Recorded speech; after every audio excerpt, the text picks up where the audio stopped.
ദൈവാധീനമാണ് കേട്ടോ. നമുക്കാർക്കും ഒന്നും പറയാൻ പറ്റത്തില്ല. കാരണം നമ്മുടെ വോയിസിനെ കുറിച്ചോ അല്ലെങ്കിൽ നമ്മൾ പാടുമ്പോൾ ഉള്ള ത്രോയെക്കുറിച്ചോ ഒന്നും പറയാൻ പറ്റില്ല. ഇതെല്ലാം ദൈവം തരുന്നു, അത്രേ ഉള്ളൂ കേട്ടോ. അല്ലാതെ നമ്മളൊരു we are only an instrument, അല്ലാതെ ഒന്നുമല്ല. ചേട്ടൻ പൂർണ്ണ ദൈവവിശ്വാസിയാണ്. അയ്യോ 100%. അതിനെക്കാട്ടിലാണ്. അതാണ് ഞാൻ ചേച്ചിയോട് ചോദിക്കേണ്ട കാര്യമില്ല. ബിക്കോസ് എനിക്ക് ഇന്ന് ചേച്ചിയെ മനസ്സിലായത് എന്താ അറിയോ, ഒരു പക്ക ഒരു ദേവി ഫോമാണ് ചേച്ചിക്ക്. അതിനകത്ത് ഫസ്റ്റ് സിഗ്നൽ എന്താണെന്നറിയോ ചേച്ചിക്ക്? സ്റ്റിക്കർ പൊട്ടല്ല, she made it as a kumkumam. അതൊക്കെ ശരിക്കും ഒരു സ്പിരിച്വാലിറ്റിയുടെ ഒരു നമ്മളൊക്കെ നോട്ട് ചെയ്യുന്ന ഒരു സാധനം, സ്ത്രീകൾ പ്രത്യേകിച്ച്. പിന്നെ എനിക്ക് തോന്നുന്നു ചേച്ചിക്ക് ഭക്തിയും ഒക്കെ കൂടിയത് കൊണ്ടായിരിക്കും ഗ്രേസ് കൂടിയത്.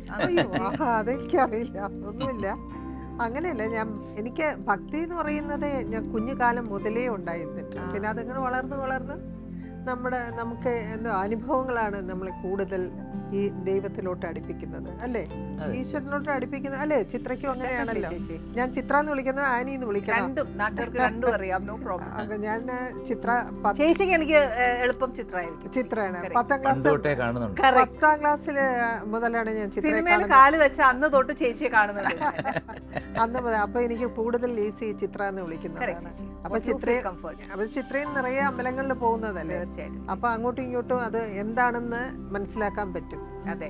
പക്ഷെ ചേച്ചി എന്നാന്നറിയാവോ, നമുക്ക് ഭക്തി കൂടുന്നതനുസരിച്ചും ഭഗവാനിലേക്ക് കയറുന്നതായിരിക്കും ദേവി ചൈതന്യം നമ്മളിലേക്ക് വരുന്ന പറയുന്നത്. That shows their faces. അല്ല, അതുണ്ട്. ഇപ്പൊ ഈ ആശ്രമത്തിലുള്ള ആൾക്കാരെ കണ്ടിട്ടില്ലേ? നല്ല ചൈതന്യം.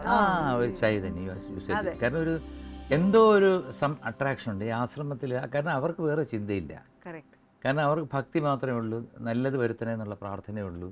അങ്ങനെയൊക്കെ ഉള്ളപ്പോഴേ നമുക്ക് സ്വന്തമായിട്ട് തന്നെ നമുക്കൊരു ഗ്രേസ് വരും. നമുക്കാണെങ്കിൽ ഭക്തിയുണ്ട്, കുടുംബവുമാണ്.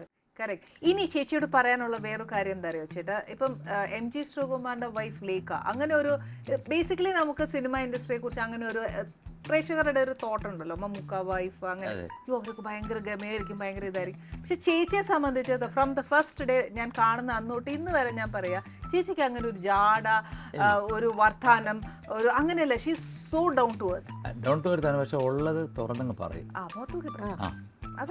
ഇപ്പം അത് എനിക്ക് പല പ്രാവശ്യം ഉണ്ടായിട്ടുണ്ട്. എന്നോട് ഇഷ്ടമല്ലാത്ത ഒരു കാര്യമാണെങ്കിൽ ചേച്ചി അപ്പൊ തന്നെ ഈ പറയും, ചിത്ര നല്ലല്ല, അല്ലെങ്കിൽ ഞാൻ ചെയ്യല്ല എന്നൊക്കെ. അത് ഞാൻ എത്ര പറഞ്ഞാലും മാറത്തില്ല. ഞാൻ പറയാം അങ്ങനെയൊന്നും പറയരുതെന്ന് പറഞ്ഞാൽ പറയരുത് എന്ന് പറഞ്ഞ ചേച്ചി എന്നൊരു ക്യാരക്ടർ മാറിയില്ലേ അവിടെ? എനിക്കൊരു ജെന്യൂൻ ആയിരിക്കണം. ഇപ്പൊ ഞാൻ ചിത്രയോടും അല്ലെങ്കിൽ വേറെ ആളോടും പെരുമാറുമ്പോൾ ഞാൻ ജെന്യൂനായിരിക്കും. വേറൊരു ആർട്ടിഫിഷ്യലായിട്ട് എനിക്ക് സംസാരിക്കാൻ പറ്റില്ല. എൻ്റെ ബ്ലോഗിലൊക്കെ നിങ്ങൾക്ക് കാണാവുന്നത് എല്ലാം ഞാൻ സംസാരിക്കുന്ന രീതിയാണ്. അതിൽ അത് ആർട്ടിഫിഷ്യലായിട്ടൊന്നും എനിക്കൊന്നും ചെയ്യാൻ പറ്റില്ല. എനിക്ക് ഒരുപാട് ട്രൈ ചെയ്തു, പക്ഷെ പറ്റുന്നില്ല. അതുകൊണ്ട് അഡ്വാൻറ്റേജും ഡിസഡ്വാൻറ്റേജ് ഞാൻ നോക്കുന്നേ ഇല്ല.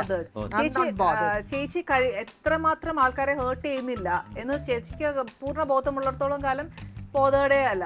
കാര്യം തെറ്റ് പറഞ്ഞു കൊടുക്കുന്നോണ്ട് തെറ്റൊന്നുമില്ല ചേച്ചി. അത് എല്ലാവർക്കും അവരുടെ പെർസ്പെക്റ്റീവാണ്. അവരേത് സെൻസിൽ എടുക്കുന്നു എന്നുള്ളതാണ് പ്രോബ്ലം.